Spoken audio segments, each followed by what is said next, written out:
أشرف الخلق وسيد المرسلين سيدنا محمد وعلى آله وصحبه أجمعين. اللهم علمنا ما ينفعنا وانفعنا بما علمتنا وزدنا علما. اللهم أرنا الحق حقا وارزقنا اتباعه وأرنا الباطل باطلا وارزقنا اجتنابه. Assalamu alaikum wa rahmatullahi ta'ala wa barakatuh. So finally we arrive at the session where I've been wanting and intending to discuss the name of Allah al-Wadud. And it's been kind of a build up to it. And I pray to Allah Azza wa Jal that we conclude this session with an appreciation for this name.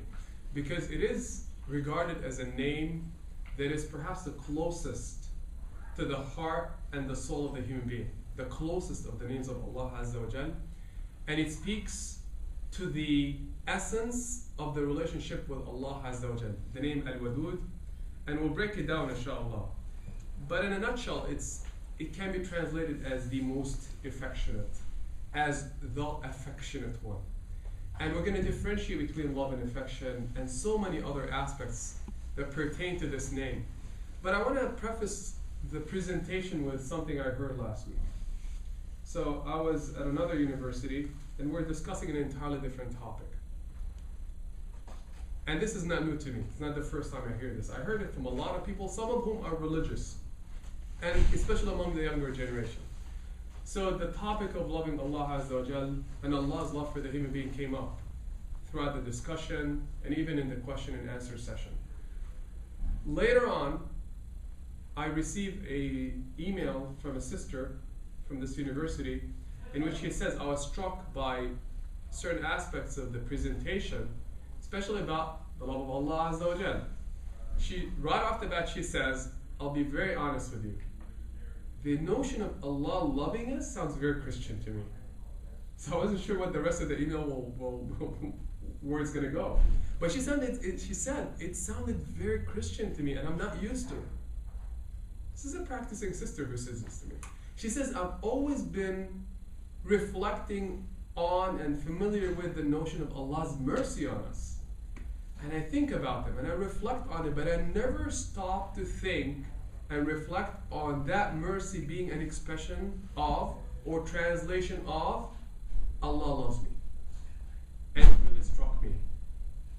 And she went on to bring up other points pertaining to the subject. She actually asked me for evidence from the Quran and the Sunnah of the Prophet ﷺ that specifically points out language from Allah where He says, I love you. That's the extent to which she was unfamiliar with this language.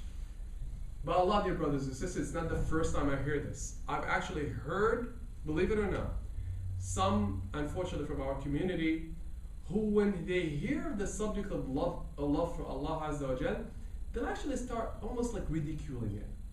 Because it sounds too fluffy for them. Right? You understand? You're catching on? I actually heard that myself. So this does not surprise me at all, and it's tragic. Because what you're going to find out in this session, and inshallah, pray to Allah that you've already been exposed to this and you've really dealt with the subject, is that it's at the heart and at the core of everything that makes somebody Muslim. Love of Allah Azza wa Jal, even before the mercy of Allah Azza wa Jal itself, as we'll find out.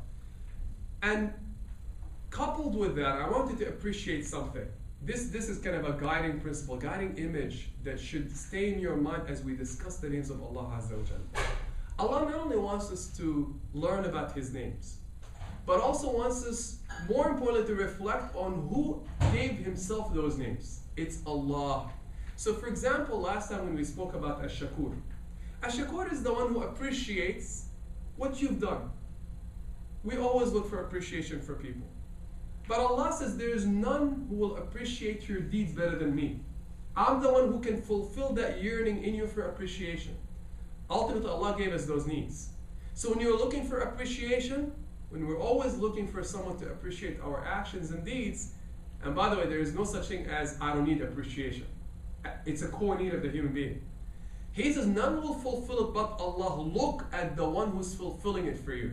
Can you imagine, dear brothers and sisters, that the creator of the heavens and the earth, imagine, the heavens and the earth, is the one who is going to reward you for your deeds? Not a human being. I mean, we're excited when we get a bonus at work. Believe me, it just happened to me just not too long ago. I was like, on cloud nine. Bonus? And I got a certificate, appreciation. I was on cloud nine. I went to show it to my wife, and I didn't hang it yet. Inshallah, not too hung up on these things, but it makes you feel good to be appreciated. And then for an announcement to go out saying so and so has done this, oh my goodness, just a small financial bonus makes you feel that good. Imagine the one who holds in his hands the keys to the provisions and the treasure of the heavens and the earth is telling you, I will reward you in my own way. How fortunate are we? How fortunate are we, dear brothers and sisters? So at the core of all of this discussion is the verse of Allah, وَمَا قَدَرُ اللَّهَ حَقَّ قَدْرِهِ. Allah is telling us, you have not appreciated Allah as He should be appreciated. Look at the one who is addressing you with these names, who's looking to reward you, who's looking to extend His mercy to you, and today, who is looking to show His love to you. How small and tiny are we? Compared to the one and His, subhanAllah, majesty and grandeur, we're not even to be mentioned as part of this equation, and yet Allah holds you so dear to Him that He named Himself with these attributes, and He's addressing you with them to tell you, I'm the one who's going to be looking out for you to fulfill every single one of your needs. So today's need, dear brothers and sisters, is an essential need, core need. And you know what? Today's session is not only about shaping a relationship with Allah Azza wa Jal, because I want you to remember this rule. Wherever you succeed in an aspect in your relationship with Allah, there's an extension to that into your relationship with human beings. So those who can succeed in their relationship of love with Allah can succeed in their relationship of love with human beings around them. Your future spouse, your friends. You'll know how to love better and how to receive love better. You'll be a more successful, flourishing human being as you figure out the nuances of the relationship with Allah Azza wa Jal. Because who shaped you and created you? Allah. So as you find out more about Allah, you find out about who? Yourself. By the way, the failure of human beings hinges on one fundamental thing: failure to understand the self. We're alienated from ourselves. We do not understand our own souls. Our souls are not even aware of themselves. This alienation creates a conflict. If I don't know what my soul is talking about or what it wants, I'm so alienated from it. It's yearning for certain things, and I'm attached to other things. What happens? Total conflict. Because human beings do not understand themselves, their own nature, their own inclinations, what fulfills these yearnings and longings, they end up breaking. Allah teaches us what our longings are and what our yearnings are. Who gave us those yearnings? Allah Azza wa Jal. So to start off, dear brothers and sisters, I want you to reflect on the following. We can start this discussion by saying Allah is looking to fulfill our needs. What's that need that we're going to talk about today? What do you think? If we're talking about Al-Wadud, the most affectionate, what do you think the need is? Need for what? Last time when we spoke of Ash-Shakur, the appreciative one, the need of the human being was for appreciation. So today's need is what? Love. So right off the bat we can say Allah, out of love for you, wants to fulfill your need for love, to be loved, to feel loved. Dear brothers and sisters, this is very, very sophisticated. This is very beautiful. But I want you to think even before that. Who gave you the need to be loved? Or the need to feel love? Who gave you that need? Allah Azza wa Jal. Why is that important? Of all desires and longings that you have, I want you to take, go back in your life, think back to your last 20 years. What's the thing that delivered the greatest joy in your heart of all desires? There's desire for appreciation, we spoke about it. There's desire for, give me some needs, essential needs, other than the physical needs, emotional needs. Acknowledged, appreciated, what else? Attention. What is? Attention. For attention, okay. Other emotional needs. Understanding, right? Excellent. To be, understood, like I need somebody to really appreciate and understand what I'm talking about, where I'm coming from, to feel my pain, right? To be consoled, etc. There's also a need for love. When those needs were fulfilled, which one delivered the greatest joy to you? Seriously, I want to really think about this. Think of experiences. The one that you wish you can go back to. The one that we dream about the most. Even joy comes out of it, right? But what is it? The need for what? Love. Do you remember those moments when you experienced that love that made you flutter? That was like, you felt it for a few moments, and you almost wish you can go back to it, but you can't. But you wish you could relive that experience. Do you remember that at all? Doesn't have to be with your, supposedly a spouse. You don't have spouses, but even a friend. I mean, we've experienced loves in all kinds of ways and forms. Did you want to ask a question? Yeah, like or that moment when you and another person both actualize like your bond with, Jazakallah. And you felt that connection to them and love. Like you felt their love for you, and it made you feel that you're in cloud nine. But then you froze that. You almost wanted to freeze that moment, but it didn't stay. For whatever, because life is an upside down journey, and it's very whimsical. I want you to freeze that moment, dear brothers. Please pay attention to this.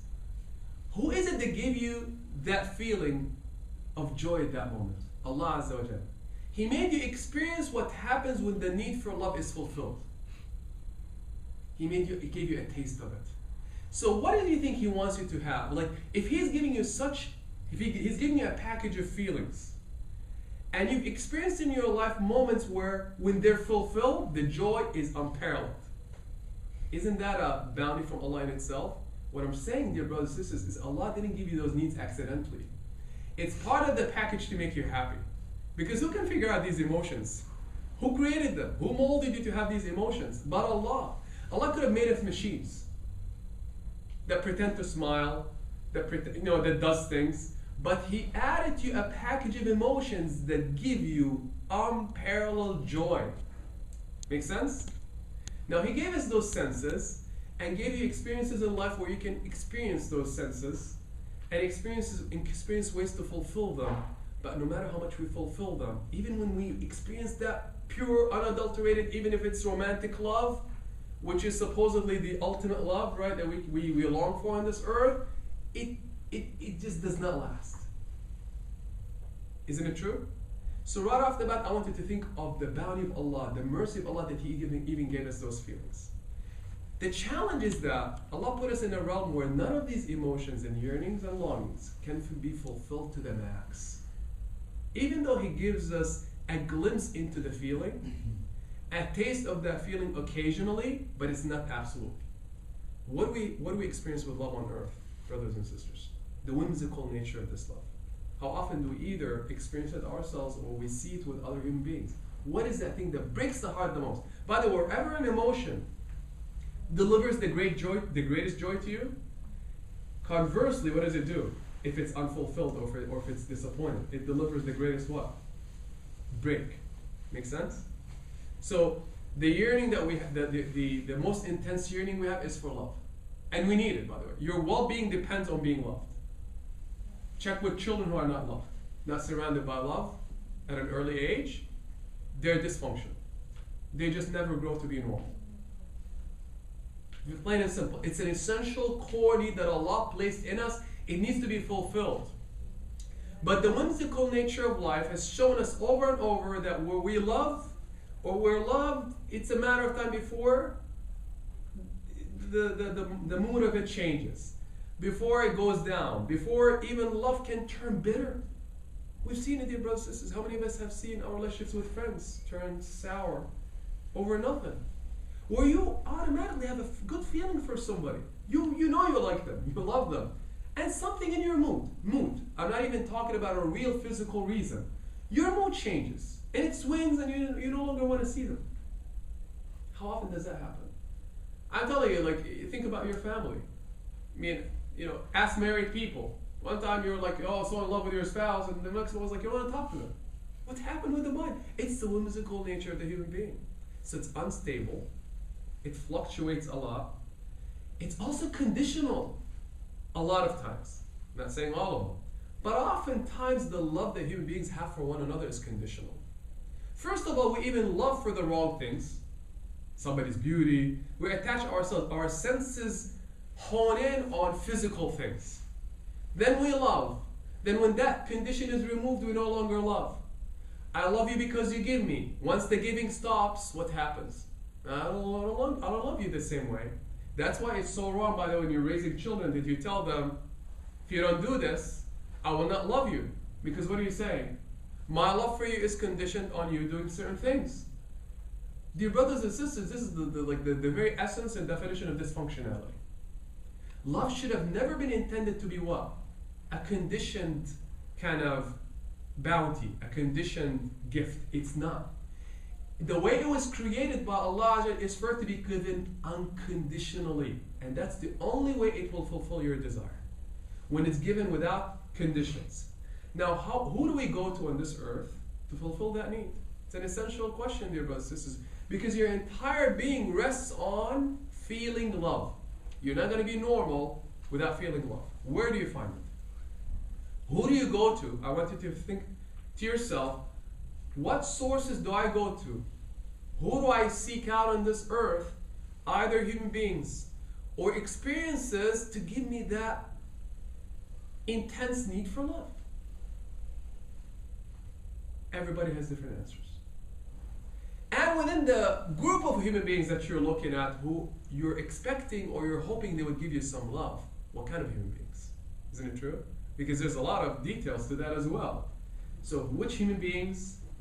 What kind of human beings? Right? Do they give it to you or not? When they fail to give it to you, where else do you go? What kind of experiences deliver it to you? And are you finding what you're looking for? And how often, dear brothers and sisters, we feel really inside sad that we're not feeling love, even though we cannot put our hands on it. Wallahi, dear brothers and sisters, the name of Allah Al-Wadud came from Allah, defined by Allah for Himself, to tell you the following. It's actually a verse in the Quran that we hover around and we seem to keep wanting to dodge, because it's the answer to all of our needs. Allah says in the Quran, أَلَيْسَ اللَّهُ بِكَافٍ عَبْدًا. He's saying you have a lot of needs, infinite needs, core needs you cannot live without. They need to be fulfilled. Isn't Allah sufficient for His servant for all of his needs? What is He saying? I suffice you for all of your needs. You're going to be searching for a long time.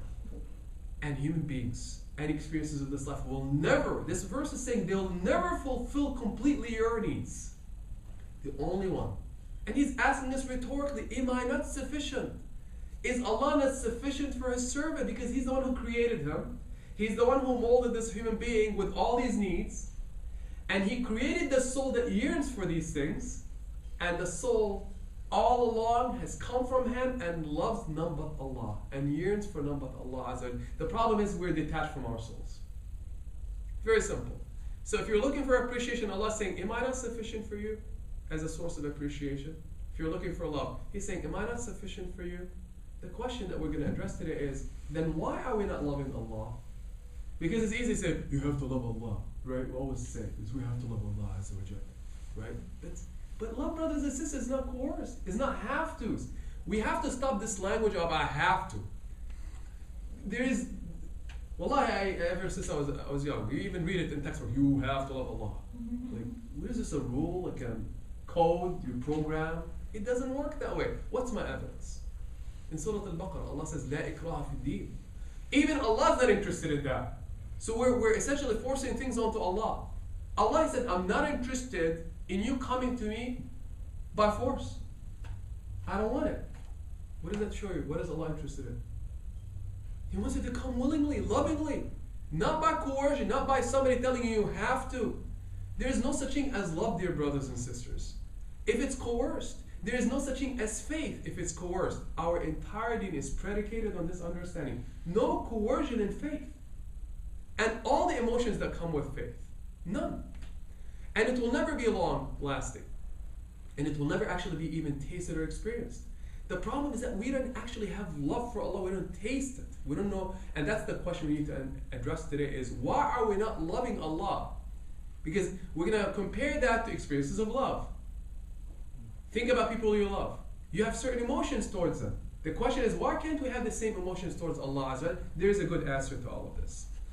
So Al-Wadud, dear brothers and sisters, is a name of Allah that He gave Himself. You know what's extraordinary about this? First of all, it's different than Rahmah of Allah, than the mercy of Allah. What's the difference between Al-Wadud and Ar-Rahim or Ar-Rahman. Al-Wadud, as we translated it, it means the most affectionate one. The one who loves his creation and doesn't stop. So there's a feeling of love, and Allah doesn't have feelings. Allah transcends feelings. But whenever we speak of love, we typically think of feelings. Allah loves his creation, right? For human beings, that's a feeling. But what do we do with the love? You can love somebody. What's better than that? Express it. Express it. Allah even says about himself, he didn't call himself the loving one. He says the affectionate one. He shows his love. He expresses his love. That's a step up. And we'll talk about the dynamics of love and affection when we speak about how to practice the meanings of this name, so that we can, inshallah, further our relationships with human beings and succeed in our relationships, especially the sacred ones like marriage. How do we succeed at that, dear brothers and sisters? Wallahi, incredible formulas in the Quran for it. Amazing. Wallahi, it will make your heart flutter if you know how to do these things. And the one to practice all of this with is to start with Allah Azza wa Jal, the one who deserves it the most, because He's going to magically transform your heart with your spouse if you know what you're doing, and if you really know where to get all of these gifts from. So Allah says, I'm the loving one who expresses His love perpetually. And another critical dimension or aspect of this name is that it also means He's the only one worthy of all of your love. So it's two-way street. He's the one who loves, gives affection, and is worthy of all of your love. Two dimensions of this name. Now, what's the difference between Al-Wadud, the affectionate one, and Ar-Rahman, Ar-Rahim, the merciful one? Tell me. Think to your experiences of loving somebody and being merciful with somebody. When do you show mercy towards someone? If they've wronged you, when they've hurt you. Right. It presupposes the presence of what? Someone who has done something, right? Or who needs your mercy? Somebody's weak. Somebody needs food. So it presupposes the presence of someone you identified, who either needs help from you or has wronged you, right? Because of that, you show mercy. What about love? Typically, sometimes somebody shows up, they have not done a thing to you, and you have feelings for them, right? Go ahead. I think love could be for someone maybe who hasn't done something wrong, but it can also be shown to someone who needs mercy. But love is almost like looking past that entirely. Exactly. So it's almost detached from action. Even though we love human beings who have done things, really in its definition, in its essence, love, definition-wise, is really an action that does not presuppose the presence of somebody who has done something to earn it. It's given intrinsically for the thing itself, not because it has done something. That's how Allah loves us, dear brothers and sisters. So it is before the fact, before we existed, before we have done anything, Allah loves His creation. Very essential to understand. Now, we were created with a need for mercy because we're broken, we're poor, we need things. He shows us His mercy. Make sense? So that's an essential differentiator between love and mercy. Now,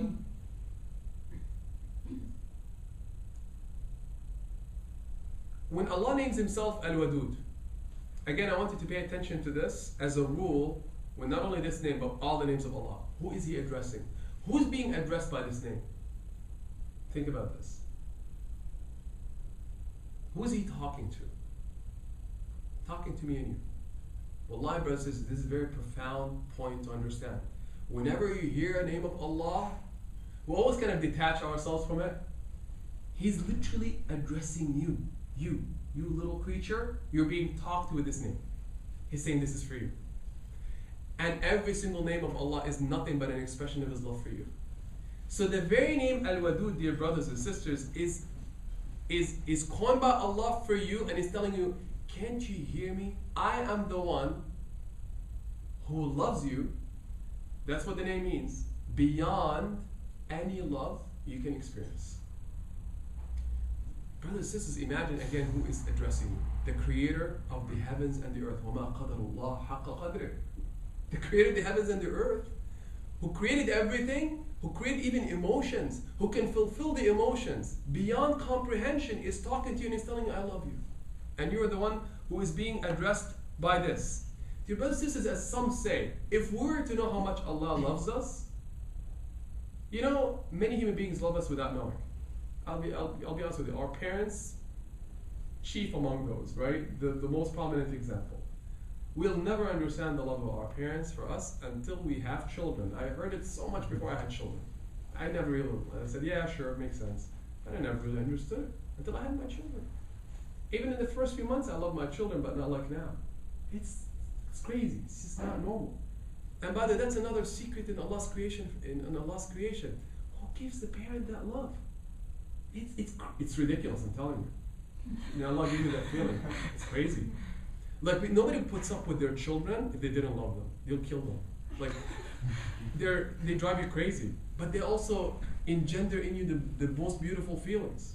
Seriously. But it's that incredible intimacy and love for them that is just inexplicable, that makes you do what you do for them.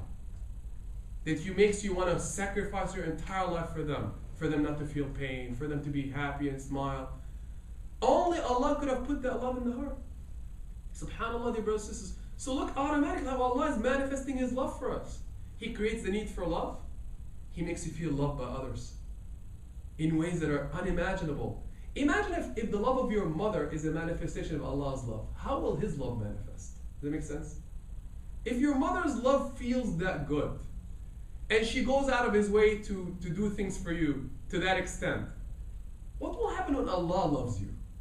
Beyond the normal love for His creation. Because Allah loves all of His creation. Right? But there's special love as well. We'll talk about examples of this. How will that manifest?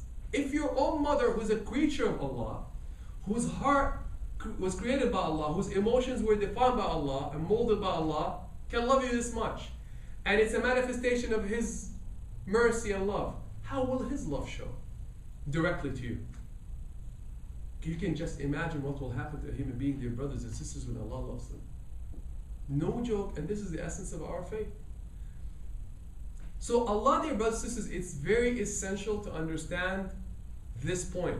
And it's automatically derived from the name Al-Wadud. Allah is not interested in just a relationship of creator and created, worshipper and worshipped, which is how we define our faith.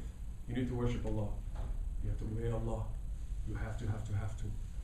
What is Allah interested in? Just by looking at one word, Al-Wadud, which is mentioned in the Quran, He's interested in relationship of what? Affection Allah. Typically we think of it as us needing to love Allah, but Allah is saying, before you even love me, I love you. What's my evidence? Wallahi, brothers and sisters, all along it's been in the Quran. Listen to this verse. These are the words of Allah Azza wa Jal that really define the essence of this relationship with Him. In verse 54 of Surah Al-Ma'idah, Allah says the following. Pay attention to these words here, brothers and sisters, and just see how much Allah, what He has in store for you. What He is expecting, what He wants, His goal for all of us. Ya ayyuha alladhina amanu, He's addressing those who believe. All you who believe, man yartadda minkum an deenih, whoever turns away from this way, who doesn't want it, who's rejecting it, who's choosing other ways to fulfill themselves on this earth, right? Seeking other objects of worship, attaching their lives and their senses to other things that are fleeting, that go away. Sure, go ahead. What does He say? If all of you choose not to be interested in a relationship with Allah, look at what He says. فَسَوْفَ يَأْتِ اللَّهُ بِقَوْمٍ يُحِبُّهُمْ وَيُحِبُّونَ. Then Allah will bring a people. It's inevitable. He wants it. There's no joke about it. He says, you're not interested in what I'm interested in, it's fine with me. I'll bring another people. What am I going to do with these people? Look at what He begins with. يُحِبُّهُمْ. He loves them and they love Him. Notice the order as well. He didn't say يُحِبُّونَهُ وَيُحِبُّهُمْ. He didn't say they love me and then I'll love them. What does He say? Very critical. Every word is calculated in the verse, just as the rest of the Quran. He begins with His love for them. It's unconditioned, dear brothers and sisters. Unconditioned. He loves them and they love Allah Azza wa Jal in return. Can you imagine? What is Allah saying to all of us? I'm interested not in formal relationships. You have to worship me. You have to. I want people who love me. I love them. And that becomes the fuel that fuels what? Now the worship of Allah. That fuels the submission to Allah. That fuels your movement on this earth. That fuels your emotions. That fuels your feelings. That fuels why you want to do things. That defines your mission. But if it doesn't begin with this, and it doesn't mean it all has to come at that point. It's nurtured. It's a process. And there are things to nurture that love we'll talk about, inshallah. So dear brothers and sisters, Allah, when He says, I love you, compared to the love that you experience on this earth. Do you remember when we said that go out and search for any source to fulfill your love? Allah is declaring in this name that you will never feel quenched. Never. Even if you were to experience, wallahi, brothers and sisters, that super romantic love that people dream about, it's still to be short-lived. Either people will flip on you, the one that you're romantically engaged with, they'll flip on you, it's a matter of time. Or their feelings toward you will be tempered a little bit because of an experience or two. It's not going to be just steady, perfect. Never, it can never be. They're going to disappoint you here or there, and you're going to disappoint them as well. And eventually they might end up with someone else. And eventually they're going to die. So no matter how you flip it, it's fleeting, it's temporary. So what's going to happen to your heart when they leave? Remember, the feeling that delivers the greatest joy is love. And what happens when the love is given to you and is taken away? Even by death. What happens to the heart? When do people break the most? When they lose that human being. Either they lose them emotionally when that human being decides that they no longer love you, and human beings are crushed. Look at children, dear brothers. It's not only in our age. Children, when they're friends, like they're friends with them, and by the way, one of the games that they play, me and my wife are trying to figure this out. My kids, they go to preschool, just 2-3 hours a day, it's not long. And they come back and every week they're saying something new, right? So this last week it was all about them telling us, you're my best friend. And now, no, you're not my best friend. And me and her like looking at each other like, where did they get this from? You're my best friend, you're not my best friend. It's clearly things they picked up in school. So even kids play this with each other at the age of 3 and 4. They manipulate each other's emotions. Oh my goodness. They realize it's painful. You're my best friend. Nah. I'm like, what the? And they know how to, and their kids are trying to manipulate me with that. You're my best friend, Mama. 5 minutes later, you're not my best friend. I'm like, where did you get that from? They understand emotions. And they understand what they need to do to make you feel better or bad. And they'll use emotions. Give, withdraw. Give, withdraw. Unbelievable. Unbelievable. So no matter how you flip it, dear brothers and sisters, we're like, wallahi, we're a wreck. Hoping for you, and if you please love me, please love me, please love me. And people are like, I'll think about it. I'll give it to you. I'll give you some now. Maybe some later. They themselves are going through it, by the way. Not that anybody's like, oh, I'm the giver of love here, right? Everyone needs it. Everyone, dear brothers and sisters. But Allah's saying, I feel bad for you. Like, you guys are like living a tragic experience. Searching for something you cannot get completely and unconditionally except from Allah Azza wa Jal. Try it, He says. You're going to break. Your hands will break. Your heart will break.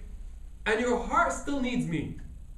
Brothers and sisters, in a nutshell, the reason why we do not love Allah Azza wa Jal, what do you think it is? Why are we not looking for His love? Why are we not feeling that emotion that I spoke about? We want it from everyone but not Allah Azza wa Jal. Well, number one, we're not feeling the emotion towards Allah, but why are we not feeling the emotion towards Allah? What is it that loves in us? What starts the process of loving? Think to yourself. When you fall in love with someone or something, where does it begin? Get to know them. You have to get to know them. So you're using what? Seeing the contact. Senses. You experience them. You travel to a location. Yeah, people say, I'm in love with Hawaii. I'm in love with California. I'm in love with this. I'm in love with Mecca. Love, right? You sensed it. Your senses were stimulated by this experience. And typically it's a physical thing on earth. A human being, you got to know them. They've done something to you. Either you're attracted by their physical beauty, by something in their emotions, by something in their feelings, by something in in their behavior. Your senses picked up on it, and it delivered something to your heart. Very simple process. So the senses follow up. Well, they capture the information, they deliver, and the senses themselves follow what your heart. Now, when you start loving that thing, where do the senses go? So I fell in love with gaming. I tried it. I fell in love with it. Now all my senses are going to be geared towards what? Because my heart loves it now. Where do my senses go? Start worshiping that thing. Does that make sense? See the process, how it works? So my senses now are all dedicated towards that object of worship. So they follow the soul and they follow the heart. Now, if you were to just separate the senses, look at your own soul. Examine the soul, where it came from, what it's yearning for. What does the soul want really the most? Why do we play games and spend time with friends and do all the things that supposedly make us feel good? What does your soul want? It wants to be happy, right? It wants to be stable, it wants to be loved, it wants to be appreciated. Wants all these things, and then it keeps getting broken over and over because it's not getting them in perfection. Your soul, in a nutshell, is looking for perfection. Isn't it true? If I were to summarize all these emotions, isn't it perfection? Perfection of beauty. You always wanting to look at something beautiful and you feel so good. Hear something beautiful and you wish it doesn't end. Hear the words of love from someone and you wish you can please continue just saying those words, right? It feels so good. And you can sense when they're sincere too, as opposed to them being fake, right? When somebody's talking to you and they're appreciating you, I was like, okay, keep going. You wish you could just freeze that moment. Your soul is looking for perfection, dear brothers and sisters. Well, your soul came from Allah, and Allah declared in the Quran that I breathe into Adam from my spirit. Your soul is not molded from earth, from Allah, a spark from Allah, breath from Allah. So if it came from Allah, it came from the perfection Himself. What is it yearning for? Perfection. All along. It cannot be complete without Him. We're trying to complete it through mundane experiences, and it cannot happen. We're not getting it. So why are we not loving Allah? Because the senses are following what? They're not really following the real longing of the soul. Make sense? So we're divorced from our own souls. And when people speak, we mentioned this at the beginning, where people are alienated from themselves. That's what it's about. They do not understand their own souls, and the soul doesn't know itself. We have the luxury as Muslims to know what the soul is about, because Allah is explaining to us what the soul is. We do not know it fully, but He told us at least part of the journey of the soul. It came from Him. It can be fulfilled with Allah. It's looking for perfection. We know these things. Alhamdulillah Rabbil Alameen. So Allah is saying all along, your soul longs for me, and the only source that can satisfy your soul completely is Allah. And guess what? I am your soul's love. You just don't know. You're confused. That's what it's about, dear brothers and sisters. Very simple answer really to the question of why don't we love Allah Azza wa Jal? And as Muhammad said, because we do not know this fact, we're not spending time to get to know Him. And when you don't know someone, how can you love them? That's why it's ludicrous to say you have to love Allah. How can you love someone you don't know? Love is not a possible concept if there is no awareness of who? The beloved. Isn't it true? Whenever you speak of love, there are two parties. Lover and beloved. Very simple. Well, if you're not aware of the beloved and their qualities, how can you love them? Impossible. Wallahi, common sense. Right? The answers are readily accessible to us. Because we do not know Allah well, we don't love Him as He should be loved. But all along, we're surrounded and inundated by the signs of His love. But what happened? So, Allah is declaring to us, dear brothers and sisters, if you look around you, you're going to see the manifestations. Remember, wud is what? Wadud is not just someone who loves, but someone who expresses his love to show you his love. I love you. Yeah, I have feelings for you. Now I'm going to smile. Right? I love you. That's a gesture of affection. Hug. Gift. Look at you. Spend time with you. Talk about you. right? All these are gestures of love. And that's what's going to feed the love, by the way. So they feed each other. The love feeds the affection. And the more affectionate you are towards a human being, the more that you feed what? Your feelings for them. And the more that you engender their love for you. That's why it's such a dynamic force. That is missing, unfortunately, not only in our language, but also in our relationships, and fundamentally in our relationship with Allah. There is no affection. Because we don't know who He is. So how can we love someone we're not aware of? But Allah all along has been surrounding us with His love. Not just a believer. His love for all of His creation. But the more special love is for the believers. Now what are signs of His love? Because clearly we need to get to know Allah. We're going to talk about signs of His love for us, right? So we're going to think about the signs of His love. Now, as an example, the flower, we give it to each other as a sign of love, right? Those romantically in love, spouses, whatever, give each other flowers to show them I love you. This is a gesture, symbol of this love. Where did this flower come from? Well, isn't it like, didn't it become the symbol of love itself? Well, who created the flower? For your eyes to be mesmerized by it. Allah, all along. So how many of us just thought of the fact, maybe Allah gave us the flower to say, I love you, here it is. Right? Do you see my point? See the simplicity of it? So we fell in love with what? The gift of Allah. Human beings. Who gave you your mother? Who gave you your looks? Who gave you the food and the drink? Who gave you the feeling of love that you're feeling from others? Right?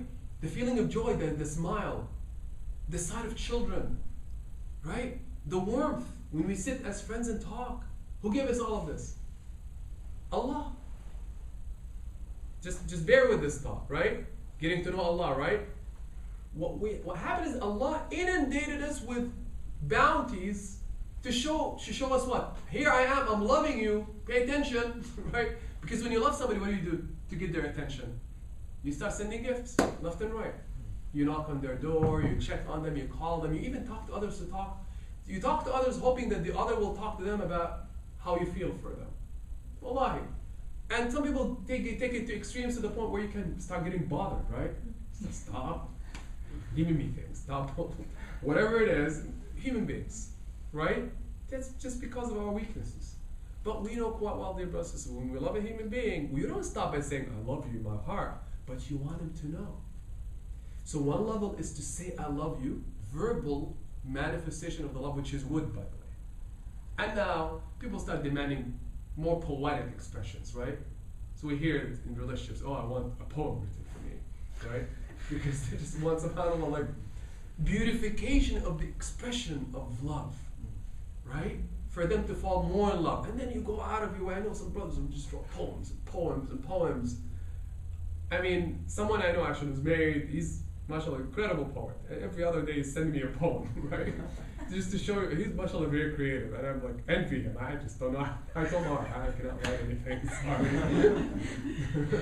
But I'll try to find other ways, but I don't have that, right? But what is he trying to do? When he goes to that step, trying to impress, trying to get the attention of the person to tell them, by the way, the notion in Arabic or the word is tawaddud. So he loves someone, she loves someone, that's hub. But tawaddud is to try to get your attention by showing you my love, expressing it in the hope of getting what? Your love, your adoration, right? That's called tawaddud. Seeking your own love by me showing some love. Very simple. Can you imagine, dear brothers and sisters? Wallahi, what's tragic is when a human being is trying, like going out of their way to show you their love, and what are you doing?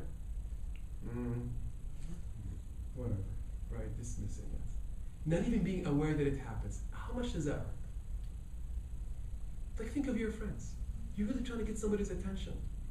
Sit with them, trying to just look at them, trying to talk to them, and they're talking to everybody but you. And they're spending time with everybody but you. How much does that hurt?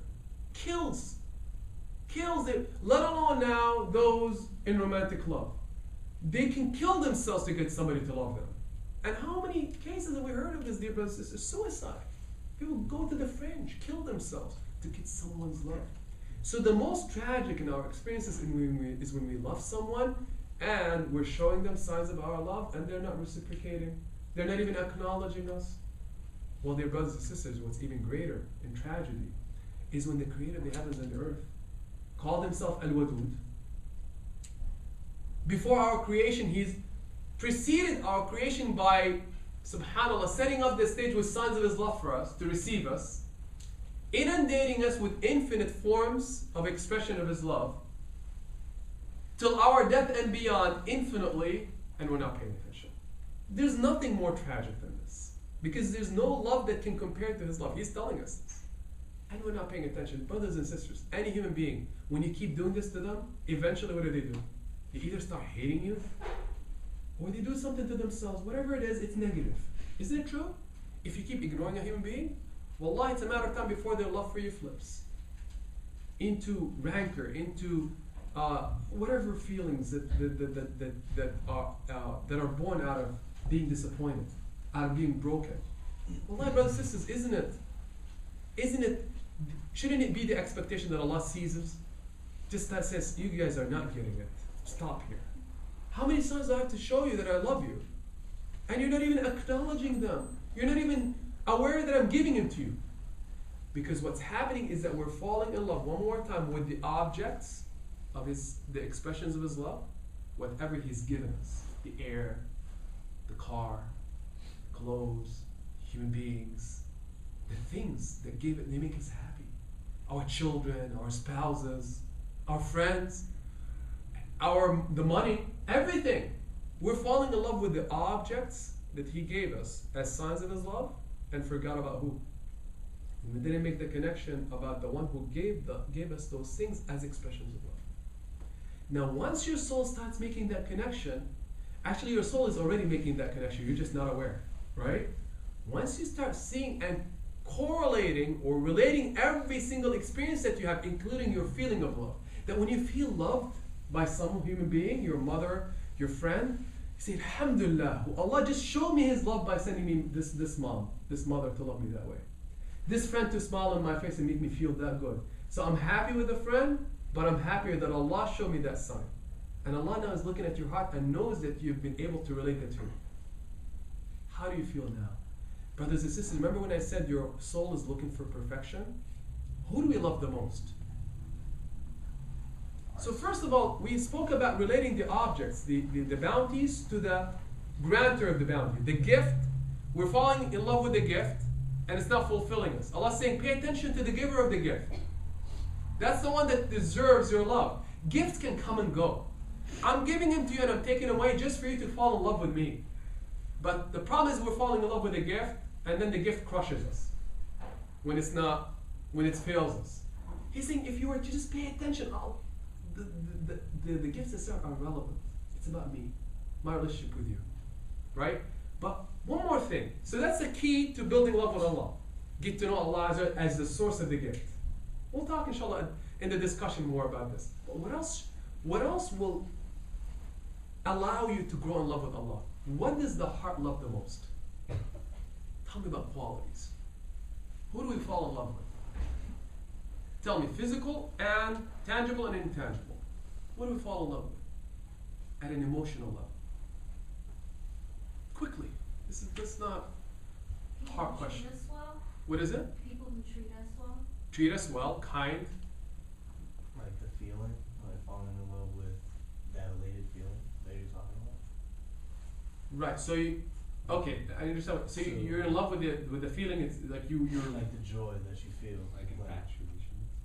Right. Not necessarily even with just like a person. Like let's say the feeling of success, or the feeling of you did it, or the feeling. Right. The satisfaction that comes with it. I understand what you're saying. Excellent point. Excellent point. So we're even yearning for that thing. And by the way, it's from Allah Azza wa Jalla himself. But I want you now to focus on the qualities in human beings that make us fall in love with them. I heard kindness. What else? What impresses you? What draws your heart to admire, adore, love someone? Honesty. Think, what else? Similar attributes. What is it? Similar attributes or personality. Compatibility, right? The understanding. You're an excellent point. Right? Creativity. Character. Overall character, exactly, integrity, values, ethics, right? How about beauty? Physical beauty, right? How about knowledge? We're following, like we at least we admire people who know it all, right? Who are competent, who are consistent, who are like, you know, they do things, they don't fail you. You can expect the same behavior from them all the time. Who love you? How about love you? People who love you, you love them. And to the extent that the greater or the more that they exhibit these qualities, the more that you fall in love with them. We love generous people, and the more generous they are with us, the more in love we are. It's very simple, brothers and sisters. When people fall in love with each other, it's a combination of these things. What does Allah tell us? Well, who is the one who possesses all these qualities in perfection? Remember what I said, the soul is yearning for perfection? You know, we fall in love, even brothers and sisters, even physical beauty. Look at somebody who's like, oh, beautiful, right? You fall in love with their beauty. But it's only a matter of time before that beauty changes. Wallahi ba'Allah, youth will go. Sickness will kick in. Why are you going to leave that human being because they're sick now? Because something happened to them? But did you see my point? Even beauty that we think is mesmerizing, it's temporal. It does not last. But the other things as well. Generosity, there is a limit. And sometimes people will be so kind to you, and it's only a matter of time before circumstances can, might force them not to be kind to you. Generosity. But these are the things that make us fall in love with people. Your brothers and sisters, every one of those qualities, Allah says, I possess in perfection. So all along your soul has been looking for me. The one who possesses perfect eternal beauty. The one who possesses the perfect generosity, the perfect kindness, the perfect mercy, the perfect appreciation for you. The provider. The one who answers all your, when we fall in love also with people who come to us for help anytime we want them.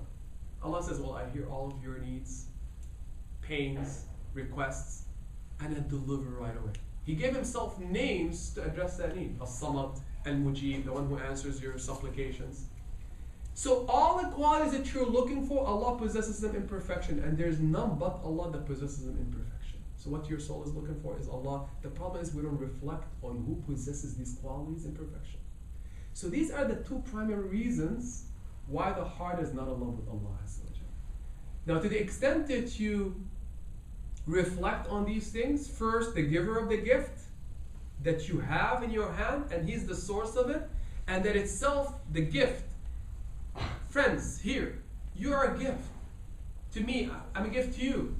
To the extent that I can see you as a translation of Allah's love for me, to the extent that I fall in love with Allah. Does that make sense? Because you're a gift from Allah to me, right? And then to reflect on, well, I admire these qualities in you, but they're never perfect. Well, Allah possesses them in perfection, and they're already being shown to me.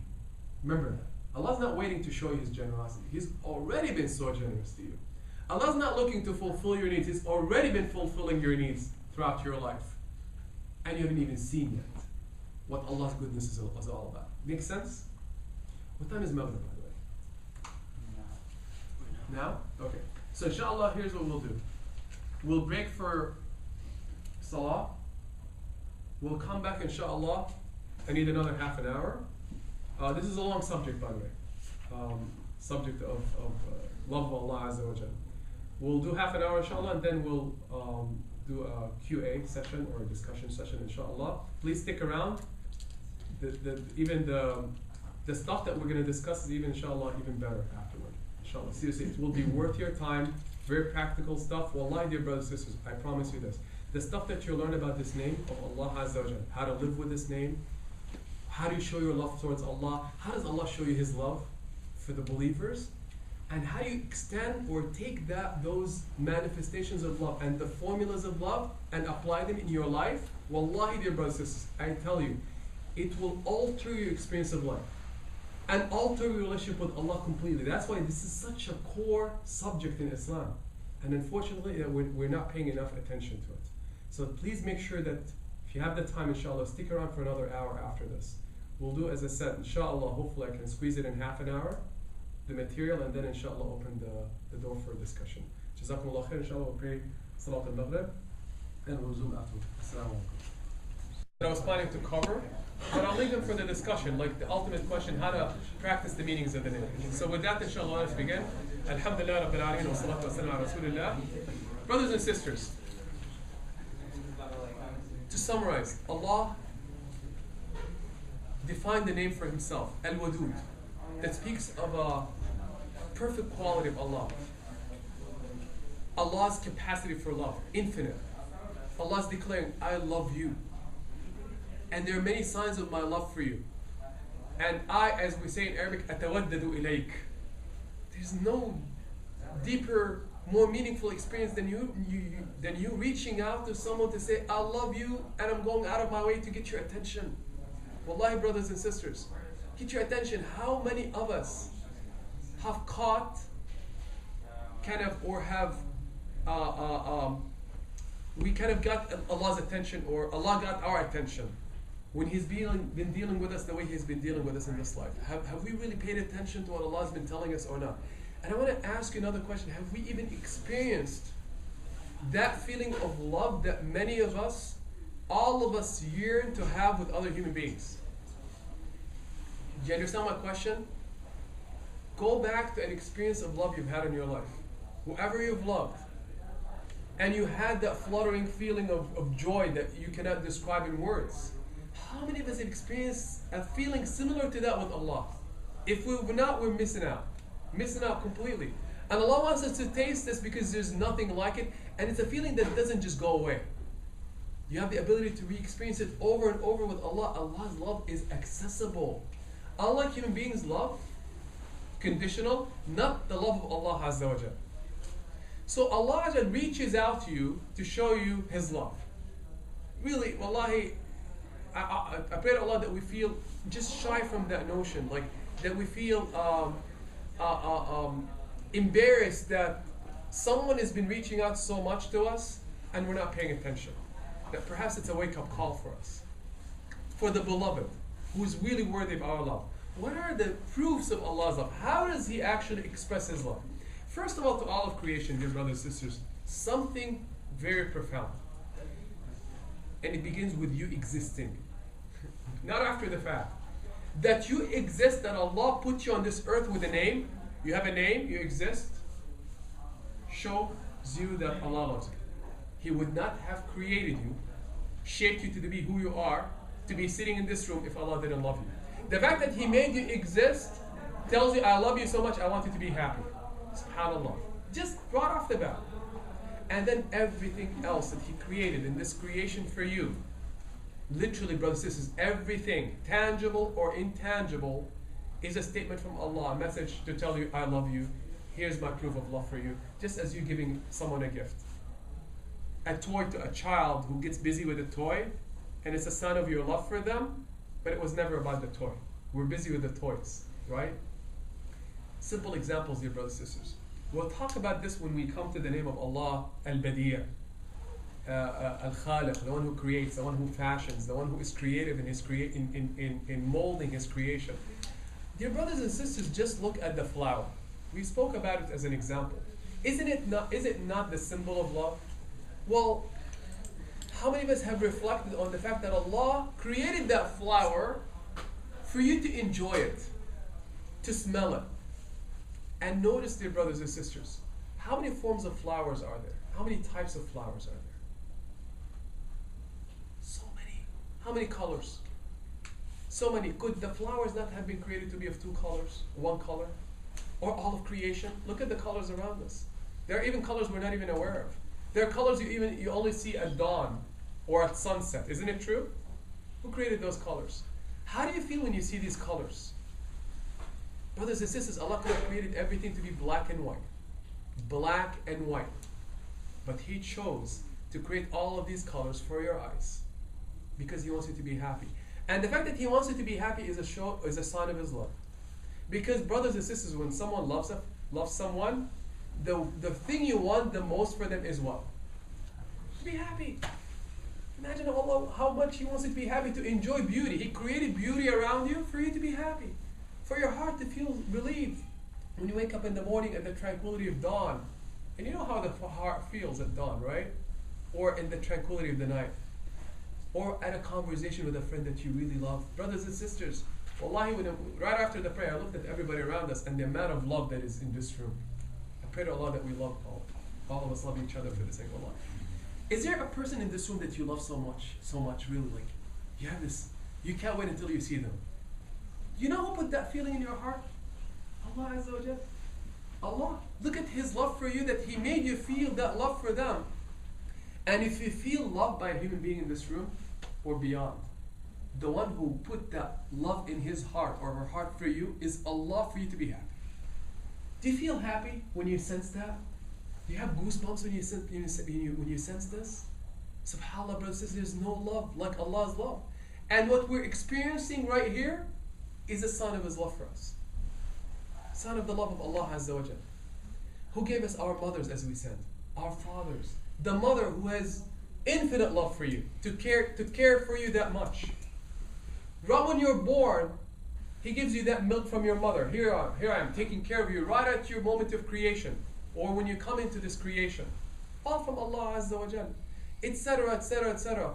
Who gives you even that possibility of having that spouse? The spouse, dear brothers and sisters, marriage, that sacred relationship, without which we feel unfulfilled. You know, brothers and sisters, couples really can be quite funny in their behavior. You know, I've seen this, wallahi. People wouldn't even know each other. And perhaps some people, you know, they take a long time to get to know each other and then get married. But some people marry very quickly. You've heard about those, right? Very quickly. They get to know each other, a few days they get married. Wallahi, brothers and sisters, you see these experiences. The two are strangers. The man and the woman are strangers. They have no feelings for one another. They might actually sit and talk for a few days, and they're still, maybe they're starting to feel something for one another. They write the contract, and something happens in the heart. SubhanAllah, dear brothers and sisters. To the extent where we've seen and heard of stories and experienced where you don't know your spouse that much. You just got to know them, and then suddenly the husband or the wife needs to travel, and the spouse starts crying. Where did that come from? You didn't even know this person a week ago. Does that make sense? How is it that you start loving someone so instantaneously? Right? Instantaneously. Who forged that bond? Who nurtured that love in your heart? Or in their hearts for you, but Allah, to make you feel happy. So the love that exists between couples, spouses, is from Allah Azza wa Jalla. And Allah talks about it in the Quran as a sign of His greatness. Because brothers and sisters, this magic called love is no normal creation of Allah. I mean, it's a mystery. Feeling love is a mystery.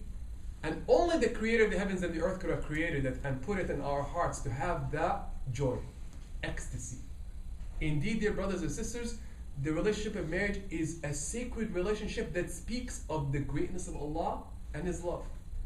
Really, dear brothers and sisters, it is about finding that person that really fulfills you, completes you, because emotionally we're deficient without the spouse. SubhanAllah. And we'll talk about the ingredients that nurture it. It's all in the Quran. It's all about wood as well, the affection, and the mercy, and why mercy is needed as well. Key things for you to be aware of before you step into a relationship of marriage. Key thing, dear brothers and sisters. Inshallah, we'll get to it. This is the general love. He says, I subjugated everything in the heavens and the earth for you as a sign of love for all of creation. But what about the special love? Well, we recited that verse in Surah Al-Maghrib, in Surah Maryam, in Salat Al-Maghrib. Listen to the words of Allah, dear brothers and sisters. For those who are still oblivious or indifferent or unaware of the language of love in the Quran and from Allah Azza wa Jalla, who don't accord it the status that it deserves, highest status. Allah declares in the last 3 verses of Surah Maryam, after this beautiful surah, talking about the stories of the prophets, incredible surah. What does He say at the end as a glad tiding? Because you know, when you're happy with a human being and you love them, you not only give them gifts, show them affection, but you also always deliver good news to them. Why? Give them hope. Make them feel good about themselves. So Allah loves to do this as a show of His love for the special people He loves. Who does He love? He tells us in this verse, إِنَّ الَّذِينَ آمَنُوا وَعَمِلُوا الصَّالِحَاتِ سَيَجْعَلُ لَهُمُ الرَّحْمَنُ وُدًّا. Beautiful verse. Let this be your motto in life. Motto. The flag that you carry in this life, this verse. He says, pay attention, dear brothers and sisters, those who believe. Allah appreciates your belief in Him, dear brothers and sisters. It matters so much to Allah that you stood to pray today. So much. It's so precious to Allah. So precious to Him. It means so much to Him. Those who believe and do good deeds, what is He going to do for them? سَيَجْعَلُ لَهُمُ الرَّحْمَنُ. He says, if they were to know what the one who calls himself Al-Wadud, who's been loving you so much, you haven't seen love yet. You know when someone is so like in love with you, they've been going out of their way to show you their love, but they have a lot more, right? And they're very wealthy, and they're just telling you haven't even seen anything yet. Wait until whatever, you come to my house or something. And you don't feed them, for example, because they're hungry, because you love them, right? Because you want to demonstrate your love. Allah says, Sayaj'al, He shall. But the shall here is not just for the future. It's for the past, present, and the future. He says because it signifies what? Eternal, perpetual activity of what? Showing love.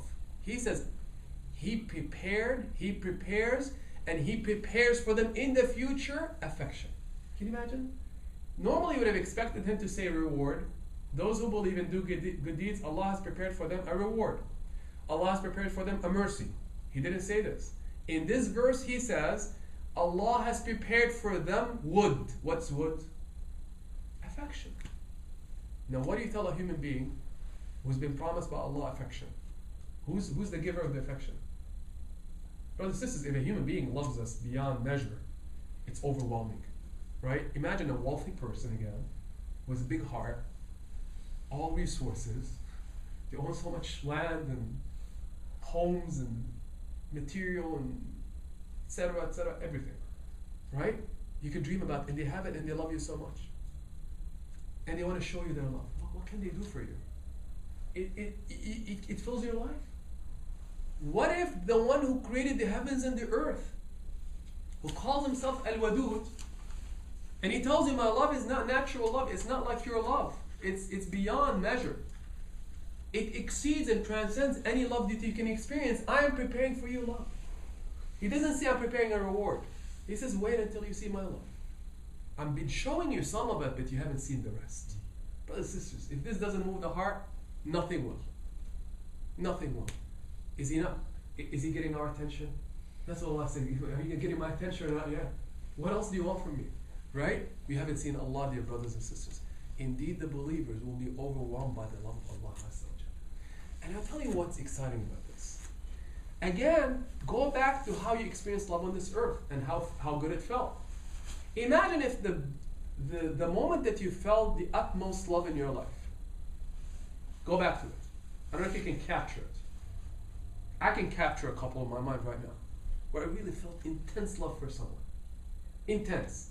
And I felt loved by them so much. If I can take that moment and multiply it by all the moments of life and just make life that, how would life be? How would life be?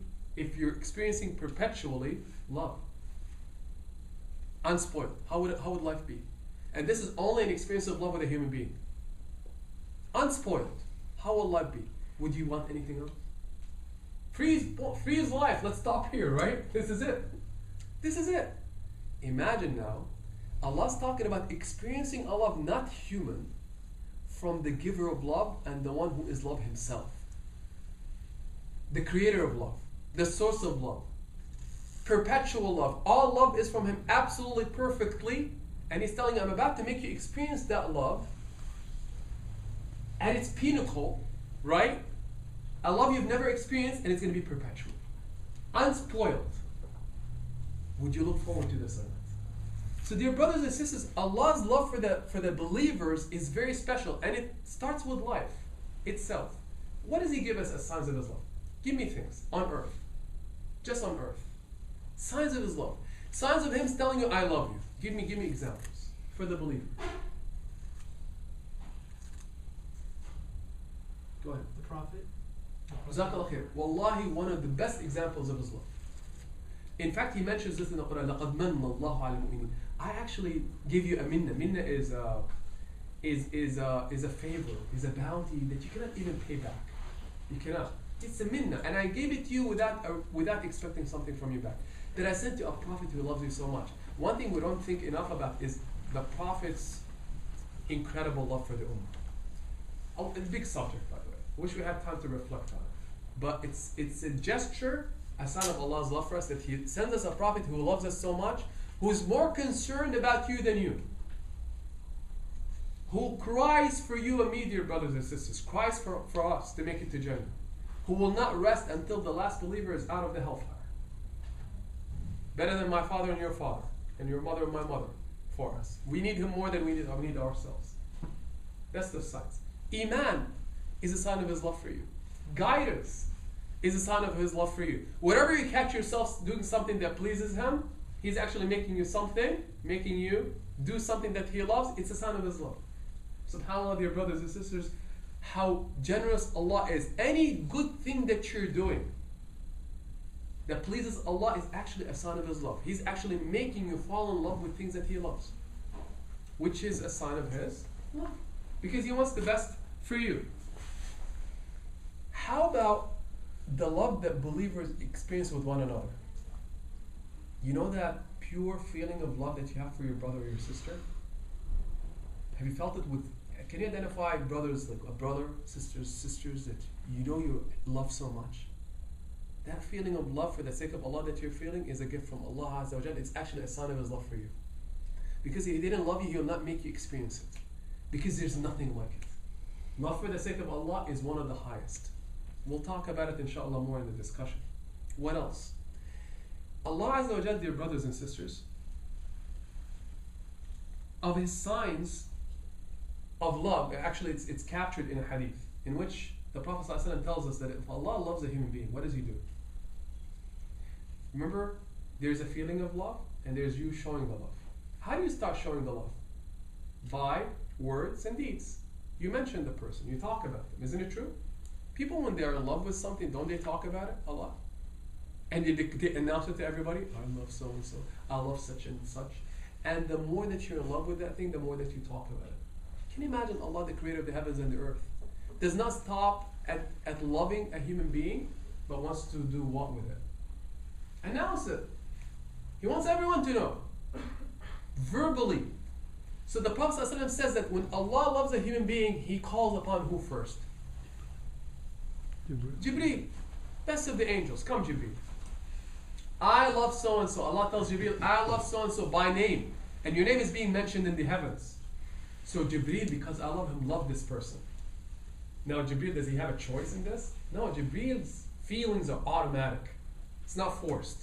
Automatically Jibreel falls in love with you. He's designed that way. The angels are designed that way. They fall in love with you. So Jibreel automatically starts loving you. And this is not a love that is going to be withdrawn like a love of a human being. Remember, it's not conditioned. It's given. That's it. It's over. Then Jibreel is commanded to call in the heavens. And how big are the heavens? Remember the hadith we talked about? The small rain in the big desert? And the amount of creation in the heavens? Imagine it's not being called out on earth. No, brothers and sisters. In the heavens. To all the creation in the heavens and all the angels that cannot be counted. That Allah loves so and so, and everyone in the heavens starts loving this person. Brothers and sisters, we beg for the love of one human being on earth, and we get crushed when we don't get it. Allah's promising the love of the heavens.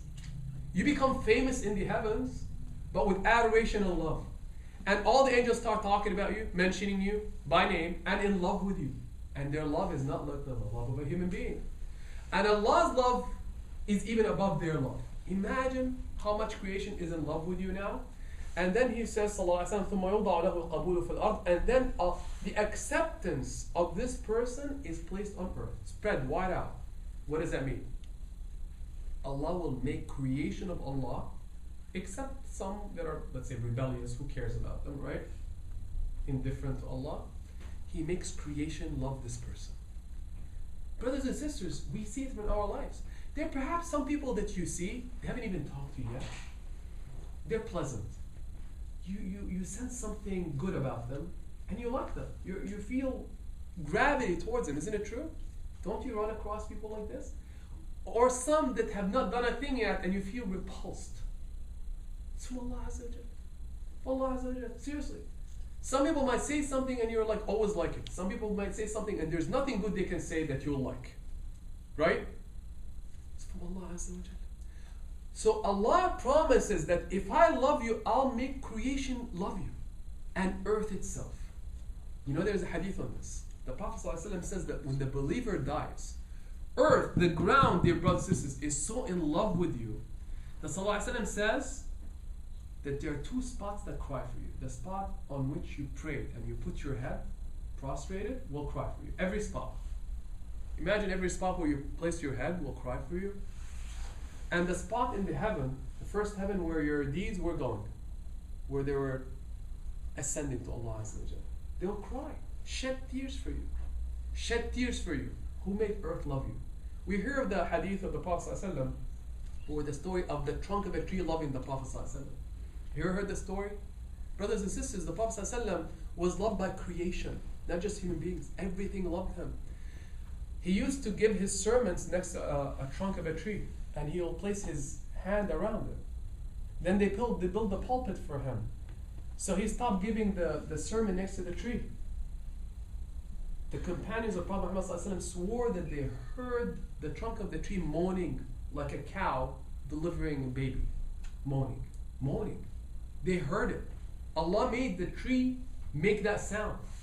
Crying because of the Prophet ﷺ not being next to it. They swore that they saw the Prophet ﷺ leaving the pulpit, going to the tree and grabbing it with his arm. And they said that as soon as he did this, he hugged the tree. They said the moaning subsided a little. Then he reached to the tree and spoke to it. And he said, wouldn't you love if you were buried with me? And that if you were with me in Jannah? And they said, by Allah, we heard the moaning stop completely. Completely. Imagine, dear brothers and sisters, what if the tree loved the Prophet ﷺ? What kind of a human being was he? Right? Imagine. And we think these are just objects. No, brothers and sisters. They're creation of Allah Azza wa Jalla. They sense what you do. They can fall in love with you or they can hate you. Who makes them hate or love? Allah Azza wa Jalla. He makes the angels love or hate their brothers and sisters. He makes the believers. He makes creation. Creation. All are signs of the love of Allah Azza wa Jalla for the believer. He himself, dear brothers and sisters, tells us that you haven't even seen anything. Wait until you step out of this realm. He declares in the Quran, إِنَّ الَّذِينَ قَالُوا رَبُّنَا اللَّهُ ثُمَّ اسْتَقَامُوا تَتَنَزَّلُ عَلَيْهِمُ الْمَلَائِكَةُ أَلَّا تَخَافُوا وَلَا تَحْزَنُوا. You know when you're about to receive someone you love so much, and they've come back from travel, what do you prepare for them? Say, wait until you come back? Red carpet? Whatever you want to do. You know, flowers waiting. By the way, typically like when, ask people who send out their kids like for school overseas. Overseas is here usually, right? They're being sent from overseas to here. And then when you come back, like the entire family, the relatives and the friends go to the airport. Everybody shows up, right? To receive them. Just to show them how much they've been missed. Brothers and sisters, when the believer returns back to Allah, it's like that person and much, much more. So Allah doesn't send out just few people or angels. He sends out, according to this verse, angels in numbers that are beyond your imagination. Why? To show you His love. Reception of the heavens for you. And they're all coming down as you depart from this life, as your soul is being taken by the angel. They're telling you, calm down. No grief. No grief over anything, and no fear. Don't grieve over anything you've left, and don't fear anything that is coming to you. They accompany you to the door of Jannah. All the way to the door of Jannah to ensure that you're okay. What is that a sign of? Allah showing you His love.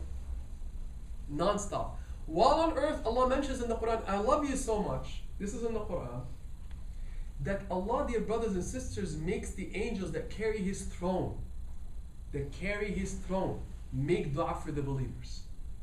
Well, think about it. Does Allah need the dua of the believers, of the angels for you? Does He? Does He need the dua of anybody? No. If He wants to give you Jannah, He'll give it to you. He doesn't need an angel making dua for you. But why does He make an angel make dua for you? Why? To show you I love you so much. So according to the verse, Allah declares in this verse, الَّذِينَ يَحْمِلُونَ الْعَرْشَ وَمَنْ حَوْلَهُ, those who carry the throne of Allah and the ones around it, they glorify Allah. وَيَسْتَغْفِرُونَ لِلَّذِينَ آمَنُوا. They are making istighfar for you. They're saying, oh Allah, forgive them and enter them into Jannah with their families. Who's making the angels say this dua for you? Allah. Why? He wants you to be happy. He wants to assure you and give you the glad tidings. And He makes them make dua not only for you to be in Jannah, but your families as well. You haven't been in Jannah yet, right? You haven't seen the ultimate manifestation of His love. Jannah then becomes the ultimate translation of Allah's love for you. He actually calls it my mercy for you. In it is that which no eye has heard, no ear has ever heard, and no imagination has ever thought of. Imagine what love awaits you in Jannah. Brothers and sisters, this is a long subject. But the subject of how Allah displays His love to the human beings is just unreal. But I'll stop here at the signs of His love, at commenting on the love in Jannah. Right? Before even we talk about Allah's love for you, He'll make you, you know how we experience love on this earth and it feels so good? Well, He'll make you experience love in paradise. And how will the experience of love in paradise be? Unreal. It's a love that is going to be free of what? Any rancor, any bitterness. Allah declares in Jannah, I'll remove completely from your chest any feeling of rancor. Because what spoils love here? Bitterness, negativity, criticisms, all these things that build up in the heart. He says, I remove them completely. I cleanse your chests from them. So that you experience unadulterated, pure love for one another. And one of the joys of Jannah is that you'll have your friends with you. And whenever you wish to see a friend, what do? You just wish, and they pop in front of your face. Can you imagine this? It doesn't matter how many you wish to see. And they'll be reclining on thrones in front of you. And what do you say to one another according to the hadith? Do you remember the day in which we made dua to Allah? Do you remember the day when we sat down and said astaghfirullah? Do you remember? The memories become a form of joy. And the feeling of love that you'll experience with them, whether your friends or your spouses, will be the definition of love. The purest, most unadulterated feeling of love you'll ever experience. Now I tell you, if feelings of love on this earth feel this good, right? Just think of the best feeling of love you've ever had. And of being loved. If it feels this good, how will the feeling of love in Jannah be? The realm of absolutes, perfection. It's not going to be normal, dear brothers and sisters. Except that it doesn't go away. Does it stay steady? Who knows? It doesn't even stay steady. What happens to it? It keeps increasing. Brothers and sisters, here we wish for a moment of love to just stay and it doesn't go away and we're happy, right? Just for it not to be spoiled. Allah says not only will it not be spoiled, but you experience love with someone right now, the next moment it will be more. The third moment it will be even more, perpetually increasing. SubhanAllah. Because who makes it possible? The creator of love. Allah Azza wa Jalla. Who yearns for this, dear brothers and sisters? Who wants this? That's what the name of Allah Al-Wadud. And ultimately in Jannah, He says, you're going to experience all these things that give you the joy of love. Wait until you see me. And when Allah finally reveals Himself to the believers in Jannah, we know the hadith. The veil is removed and the people of Jannah look at Allah. And the Prophet ﷺ says they'll forget about everything they've experienced in Jannah. They'll keep looking at Allah. And they're so captivated by the sight and the beauty of Allah, they cannot take their eyes off of Him. And they'll wish for no other thing to be with them but Allah, eternally. What love will they feel at that moment? You know, when we see something we like, we really fall in love, right? Anything beautiful we fall in love with. What if you see now the creator of beauty? What will happen to your heart? Poor heart. Like it's not going to help itself. But Allah's going to reprogram you, mother. Don't worry. Your heart will handle it, inshallah, right? You have special hearts there to handle. Because the love there is not going to be finite. So you have to be granted special hearts to be able to process and experience that feeling of love there. And you'll be given that in Jannah.